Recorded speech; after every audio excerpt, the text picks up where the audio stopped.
Hey guys, good evening and welcome to Devbhoomi career point. आशा करता हूँ आप सभी लोग स्वस्थ होंगे, काफ़ी अच्छी आपकी स्टडी चल रही होगी। तो देखिए दोस्तों, लगातार यूके ट्रिपल एससी और यूके पीएससी के द्वारा नई नई भर्तियों के विज्ञापन निकाले जा रहे हैं।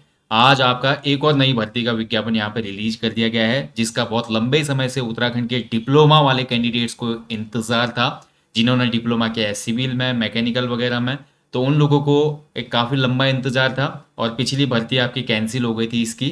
तो फिर से दोस्तों लगभग 1100 पोस्टों पे बम्पर भर्ती निकली है कनिष्ठ अभियंता की, जिसको हम जूनियर इंजीनियर के नाम से जानते हैं। अलग अलग विभागों में ये वैकेंसी है। आपने देखा पिछले कुछ एक हफ्ते से आपने देखा लगातार नोटिफिकेशन आ रहे हैं, नई भर्तियां आ रही हैं। यूके पीसीएस ने भी दोस्तों आपका कनिष्ठ अभियंता का निकाल दिया। इससे पहले कृषि अधिकारी का निकाला, सहायक कृषि अधिकारी का, पशु चिकित्सा अधिकारी का फॉर्म निकाला गया, आईटीआई प्रिंसिपल का फॉर्म आया, और वहीं यूके ट्रिपल एससी ने ग्रेजुएट लेवल एग्जाम का फॉर्म निकाल दिया है। जल्द ही UK triple SC 12th level वालों के लिए क्लैरिकल और अन्य पोस्टों के फॉर्म को भी निकालेगा। तो सभी लोग मेहनत करते रहें, मोटिवेशन अपना बनाए रखें। अगर आप एग्जाम के रण में आ चुके हैं तो यहाँ पर सफलता प्राप्त करके वापस जाना ही आपकी प्रतिबद्धता होनी चाहिए, आपका ऐसा दृढ़ संकल्प होना चाहिए। और यहाँ पर बात करेंगे इस कनिष्ठ अभियंता सेवा परीक्षा की। तो कुछ इंपॉर्टेंट बिंदु हैं, क्या करना चाहिए आपको। देखिए सिंपली मैं बोलूँगा कि जिनका ये एग्ज़ाम है उनको केवल जो सिलेबस के आधार पर अपने सब्जेक्ट है उसको मजबूत करना चाहिए, और जो सिलेबस में पेपर दिया है दोस्तों उसके पैटर्न को समझते हुए उतना ही आपने पढ़ाई करना है। ज़्यादा फालतू इसमें सोर्स आपने नहीं अपनाने हैं। ये पेपर जो होता है आपका, अभी देखेंगे इसका जो नीचे लास्ट में जो पेपर पैटर्न रहता है वो कैसा रहता है, सभी बिंदुओं पे डिस्कस करेंगे। पहले थोड़ा इस बारे में बात करें कि उत्तराखंड में जो जेई की भर्ती आती है दोस्तों, ये केवल और केवल डिप्लोमा, जो हमारे डिप्लोमा धारक अभ्यर्थी होते हैं उनके लिए होते हैं। यानी कि केवल पॉलिटेक्निक जिन्होंने किया है तो पॉलिटेक्निक वाले अभ्यर्थियों के लिए ही ये भर्ती होती है। इसमें बीटेक वाला अप्लाई नहीं कर सकता, इसमें ग्रेजुएट इंजीनियर अप्लाई नहीं कर सकता। ये केवल डिप्लोमा इंजीनियर्स की भर्ती होती है। इसीलिए यहाँ पे मौका ज़्यादा बन जाता है, क्योंकि आपका केवल डिप्लोमा वालों के बीच में ही यहाँ पे कंपटीशन होता है। हालांकि कंपटीशन बड़ा भी है, क्योंकि मेहनत आज सभी कर रहे हैं गवर्नमेंट जॉब के लिए। लंबे समय से ये भर्ती नहीं आई थी, 2013-14 में आई थी, उसके बाद अभी इतना लंबा समय हो गया। तो काफ़ी समय लग जाता है उत्तराखंड में वैकेंसी आने में, तो इस वजह से भी कंपटीशन ज़्यादा रहता है। बट जो भी हो, अब बात करेंगे इसमें टोटल जो वैकेंसीज हैं। एग्जाम निकले, आपका जो फॉर्म निकला है 14 अक्टूबर को, और फॉर्म आप भर सकते हैं 3 नवंबर तक। ठीक है, लास्ट डेट है फॉर्म भरने की 3 नवंबर। तो देखिए लास्ट से पहले भर लें, क्योंकि जल्दी फॉर्म भरेंगे तो एग्जाम सेंटर आसपास मिल जाता है, नहीं तो दिक्कत होती है, एग्जाम सेंटर दूर आएगा बाद में फॉर्म भरोगे तो। एग्जाम का जो देखिए, आप अगर मान लीजिए फॉर्म भरो और कोई गलती हो जाती है तो 10 से 19 नवंबर के बीच में आप फॉर्म का करेक्शन भी कर सकते हो, ऐसा आयोग ने इसमें बोला है। अब सीधे आ जाते हैं भाई वैकेंसी पे। देखिए वैकेंसी है बम्पर वैकेंसी, मैं बोलूंगा भाई बहुत बड़ी वैकेंसी होती है। छोटे से उत्तराखंड राज्य में लगभग 1100 वैकेंसी बहुत बड़ी वैकेंसी है। ठीक है, अब डिप्लोमा वाले बोलेंगे बहुत लेट में आई है, हालांकि भाइयों आपकी लेट में भर्ती आई है तो, लेकिन फिर भी ये बहुत बड़ा एक नंबर है। तो इस गोल्डन अपॉर्चुनिटी को आपने चूकना नहीं है, बस ये बताने के लिए मैं बोल रहा हूँ। तो सबसे पहले जो इसमें वैकेंसी है भाई, सबसे पहली वैकेंसी आप देख सकते हैं ग्रामीण निर्माण विकास विभाग में। ठीक है, ग्रामीण निर्माण विभाग। ठीक है, तो ग्रामीण निर्माण जो विभाग होता है, इसमें आपका देखिए कनिष्ठ अभियंता सिविल की पोस्ट है 187। सबसे ज़्यादा पोस्ट आपको सिविल की ही देखने को मिलेगी। इसलिए पॉलिटेक्निक जो भी कर रहे हैं भाई, सिविल इंजीनियरिंग से करते हो तो आपको फायदा है। हालांकि पब्लिक सेक्टर में देखिए आपको, गवर्नमेंट सेक्टर में तो नौ ज़्यादा मिलेंगे, बट प्राइवेट सेक्टर में कहीं ना कहीं आपको थोड़ा चैलेंज फेस करना पड़ता है। हालांकि अगर आप रियल इस्टेट में जाते हैं अच्छी कंपनीज में तो थोड़े एक्सपीरियंस के बाद अच्छी सैलरी हो जाती है। तो सिविल से आपको करना चाहिए। और जितने भी जेई के पोस्ट हैं सभी में लेवल 7 होगा। लेवल 7 का मतलब है 4200, माफ कीजिएगा 4600 ग्रेड पे। ठीक है, लेवल 7 का मतलब होता है 4600 ग्रेड पे। तो भाई लेवल 7 की पोस्ट है, इससे अच्छा क्या चाहिए आपको बताइए।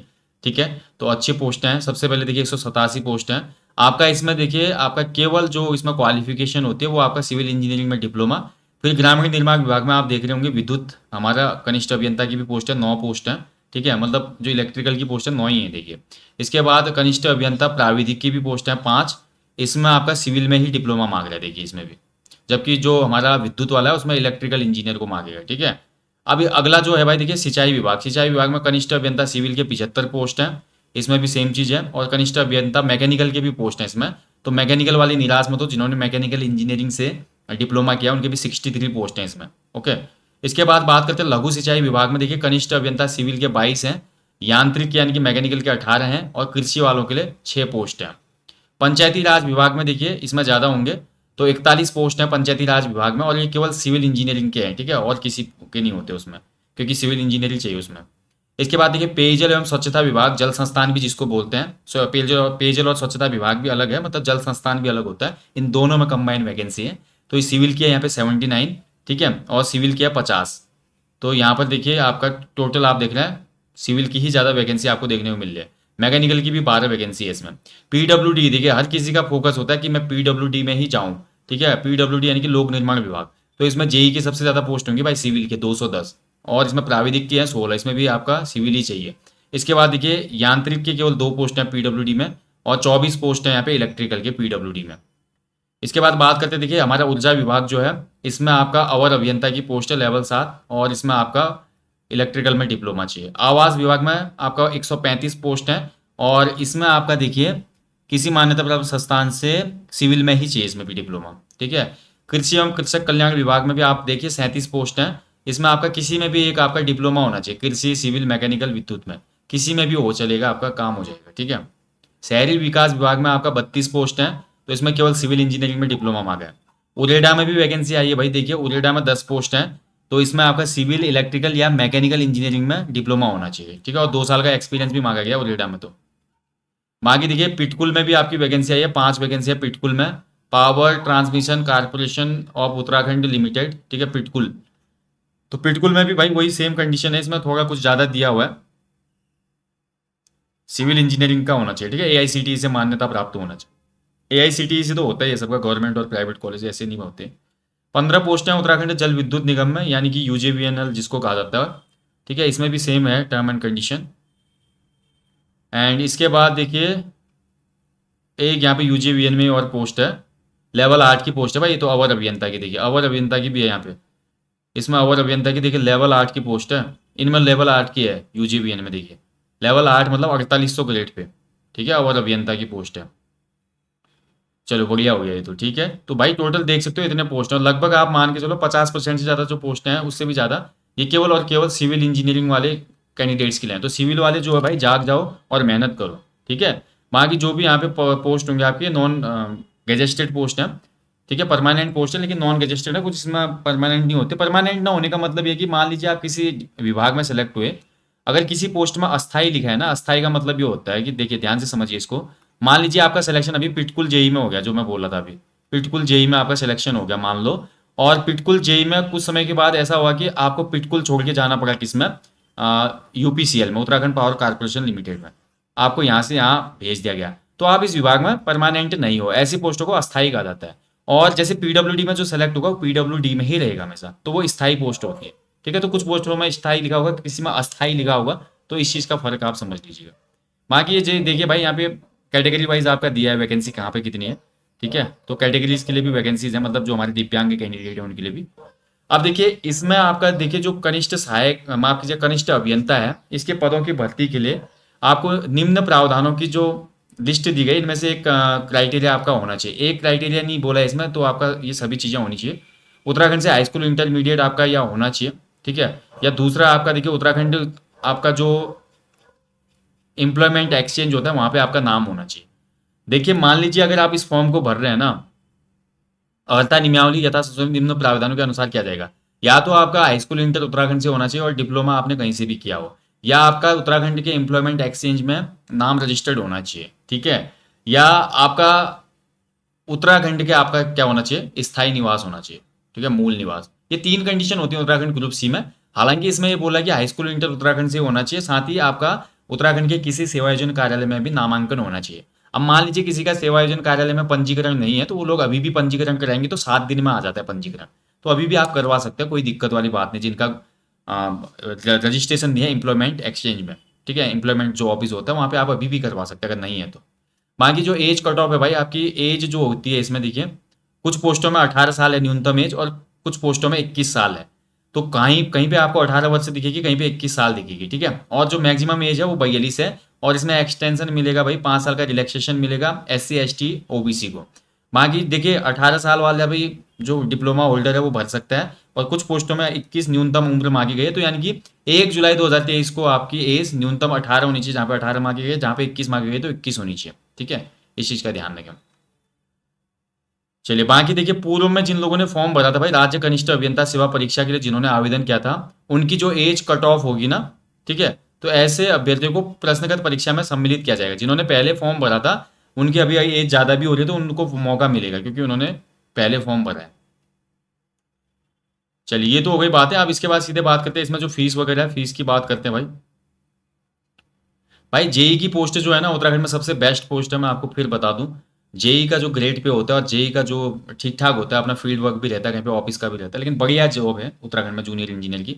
उसके बाद देखिए और अभियंता, फिर उसके बाद आप बनेंगे एई वगैरह बनेंगे, सीनियर इंजीनियर एई, फिर उसके बाद आप इंजीनियर इंजीनियर बनेंगे, फिर उसके बाद आप डबल ई तक जा सकते हैं, यानी कि एग्जीक्यूटिव इंजीनियर, जिसको अधिशासी अभियंता कहा जाता है। तो शुरुआत कीजिए भाई। और 21-22 साल का जो बच्चा है वो तो अगर इस एज में लग जाता है तो बहुत लंबा प्रमोशन हो सकता है उसका, ठीक है। एग्जीक्यूटिव इंजीनियर तो मान के चलो अगर कम एज में कोई लग जा रहा है 21 साल में, इतना तो पहुंचेगा ही पहुंचेगा। बट किस्मत अच्छी रही तो उससे आगे भी जा सकते हैं। तो जनरल की फीस है 172, ओबीसी की 172, SC ST की 82.30, EWS की 172 है। सारे जो हमारे PH कैंडिडेट हैं उनके लिए 22। उत्तराखंड के जो हमारे ऑर्फन बच्चे हैं उनके लिए कोई भी शुल्क नहीं है, ठीक है। बाकी आप भर सकते हैं फॉर्म को, लिंक पे जाके फॉर्म को टाइम से भर लीजिएगा और फॉर्म को बिल्कुल तरीके से भरना, मतलब फॉर्म भरने में किसी भी प्रकार की जल्दीबाजी ना करें, क्योंकि फॉर्म भरना उतना ही आवश्यक है जितना आपका सिलेक्शन, मैं हमेशा बोलता हूँ। यहाँ पर देखिए आपको आपका सिटी कोड दिए गए, इतनी सिटीज़ में ये एग्ज़ाम कंडक्ट करवाया जाएगा आपका, ओके। और यहाँ पर जो एग्ज़ाम पैटर्न है भाई, सबसे पहले देखिए आपकी उत्तराखंड सम्मिलित राज्य कनिष्ठ अभियंता सेवा परीक्षा 2023 का पाठ्यक्रम परीक्षा योजना। तो सामान्य योग्यता परीक्षण जो होगा दोस्तों आपका, सामान्य हिंदी के 100 क्वेश्चन होंगे, सामान्य अंग्रेजी के भी 100 क्वेश्चन आएंगे, ठीक है।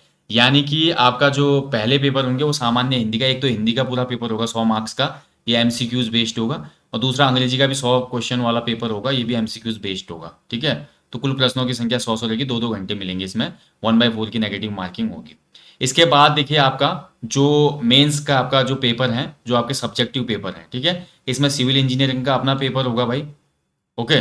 और दूसरा देखिए मैकेनिकल का अपना अलग पेपर होगा, इलेक्ट्रिकल इंजीनियर का अलग पेपर होगा, और एग्रीकल्चर इंजीनियरिंग का अलग पेपर होगा।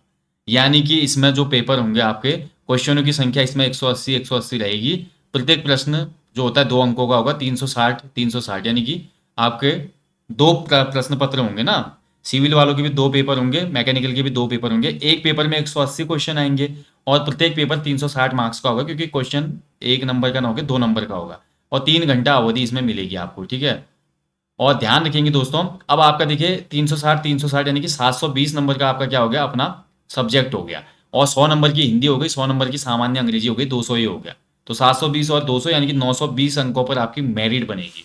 तो आप लोगों के पास देखिए, क्योंकि इसमें आपका थोड़ा पैटर्न हिंदी और इंग्लिश आपको एक्स्ट्रा पढ़ना है। बाकी देखिए रणनीति क्या होती है इस एग्जाम की, जो पुराने छात्र हैं, जो हमारे साथ के छात्र हैं, जो आज असिस्टेंट इंजीनियर भी बन गए 2013 में जो सेलेक्ट हुए थे, तो उनकी मैं बात बता रहा हूँ आपको। तो वो लोग बोलते हैं कि भाई जो फर्स्ट 2 पेपर होते हैं, फर्स्ट 2 पेपर भी कहीं ना कहीं क्या होता है कि चैलेंजिंग पेपर होते हैं। कुछ लोग सोचते होंगे कि केवल सब्जेक्ट में बेहतर करूंगा तो हो जाएगा, बट नहीं।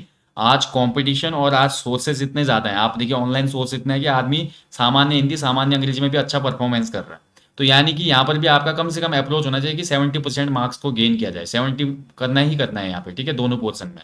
और उसके बाद जो अपना सब्जेक्ट है भाई, जो आपने डिप्लोमा में पढ़ा है, ठीक है, ज़्यादा कुछ नहीं पढ़ना है आपने, जो आपने डिप्लोमा में पढ़ा है और सिलेबस के अंदर जो टॉपिक दिए गए हैं, क्वेश्चन वहीं से बनते हैं, इसमें ज़्यादा आपको दाएं बाएं भटकने की आवश्यकता नहीं है। हाँ, अगर किसी अच्छे वेल नाउन या वेल रेपुटेटेड इंस्टीट्यूट से आपके टेस्ट सीरीजें चलती हैं तो आप इन टेस्ट सीरीजों को फॉलो कर सकते हो इसके लिए, ठीक है, टेस्ट सीरीजों को आप फॉलो करना।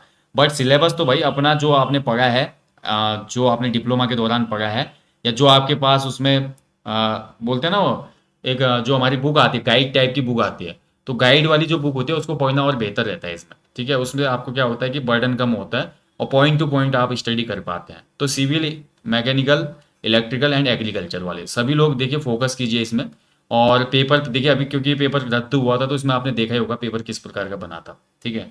तो यही स्ट्रेटेजी है, और कम से कम भाई 6 से 8 घंटे देने पड़ेंगे एग्जाम, क्योंकि आपका जो एग्जाम है, जेई एग्जाम कहेंगे, दिसंबर में प्रस्तावित है, तो दिसंबर के हिसाब से आपको मेहनत करनी होगी। तो लगातार इसको समय देना पड़ेगा आपने, ठीक है। बाकी सामान्य हिंदी के लिए देखिए एक हेल्प हम कर सकते हैं आपकी, केवल सामान्य हिंदी के लिए टेस्ट सीरीज हम आपको दे सकते हैं 10 टेस्ट सीरीज, ठीक है। जो ईओ और टीआई के लिए हमने टेस्ट सीरीज दी है अभी, एग्जीक्यूटिव ऑफिसर और टीआई के लिए टेस्ट सीरीज आ रही है, जिसमें 100 नंबर का हिंदी का पेपर होगा। आप इस टेस्ट सीरीज को फॉलो कर सकते हैं, या आप हमारे एप्लीकेशन स्टोर पे जाइए, वहाँ पे आपको सामान्य हिंदी के मिक्स MCQs 100 वाला टेस्ट मिल जाएगा, और एक सामान्य हिंदी का चैप्टर वाइज टेस्ट सीरीज वाला कोर्स मिलेगा, उसको आप ले लीजिएगा। अगर आप सामान्य हिंदी का अगर कंप्लीट कोर्स भी पढ़ना चाहते हैं तो वो भी आपको मिल जाएगा, आप उसको देख सकते हैं, काम आएगा वो बहुत। ठीक है, तो ये है भाई आपका 920 पे पूरी मेरिट बनती है। देखिए ये आपका सिलेबस है हिंदी का, ये आपका इंग्लिश का सिलेबस है, फिर उसके बाद आपका ये सिविल वगैरह जितने भी आपके इंजीनियरिंग ब्रांच हैं उनके अलग अलग सिलेबस इसमें डिस्कस किए गए हैं। तो इसी के हिसाब से अपनी प्रिपरेशन को और अपने रिवीजन को बढ़ाइए, ठीक है।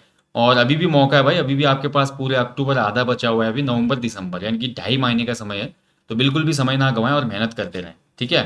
बाकी किसी भी प्रकार का डाउट, क्वेरी या कुछ भी क्वेश्चन हो आपका इस नोटिफिकेशन के रिगार्डिंग, तो कमेंट बॉक्स में अपना कमेंट करना ना भूलें दोस्तों, ठीक है। एंड सभी जो हमारे डिप्लोमा होल्डर है भाई, जेई एग्जाम के लिए आपको ऑल द बेस्ट है। बहुत बड़ी वैकेंसी आ रही है, 1100 पोस्ट होना, और इसमें देखिए जो मेहनत करेगा वो बाजी मारेगा। खासकर सिविल वालों के पास बहुत बेहतरीन मौका है, सिविल इंजीनियरिंग वाले जो हैं, तो आप लोग बिल्कुल ये मौका ना गंवाना और मेहनत करते रहो और अपना सिलेक्शन पक्का करना भाई। क्योंकि देखिए 4200 ग्रेड पे स्टार्टिंग जॉब अगर आपको 21 साल में मिल ले, इससे बेहतर करियर कुछ नहीं हो सकता अगर आप सरकारी सेवाओं में आ रहे हैं, ठीक है। अब बड़ी सेवा में जाना है तो फिर यूपीएससी करो आप लोग। बाकी आपका कोई भी अन्य सवाल हो, आप सुझाव हो, आप फीडबैक जरूर देना। और चैनल सब्सक्राइब जिन लोगों ने किया उनसे निवेदन है भाई, बेल आइकन को भी दबा दो, आप नोटिफिकेशन जा ही नहीं पाते, नोटिफिकेशन ऑल पे क्लिक करो। केवल कुछ ही लोगों को नोटिफिकेशन जा रहा है आजकल, ठीक है, तो इसको आप खुद करिएगा। बाकी यार हमेशा की तरह बोलना चाहूंगा यार, अपने जीवन में कम से कम एक पेड़ जरूर लगाएं और लोगों को भी इसके लिए अवेयर करें, मोटिवेट करें। और अपने घर के आसपास और जहां भी आप घूमने जाते हैं वहां पे स्वच्छता का विशेष ध्यान रखें। मैं आपको जल्दी मिलूंगा नेक्स्ट सेशन के साथ, टिल देन अपना ध्यान रखें। जय हिंद, जय देवभूमि।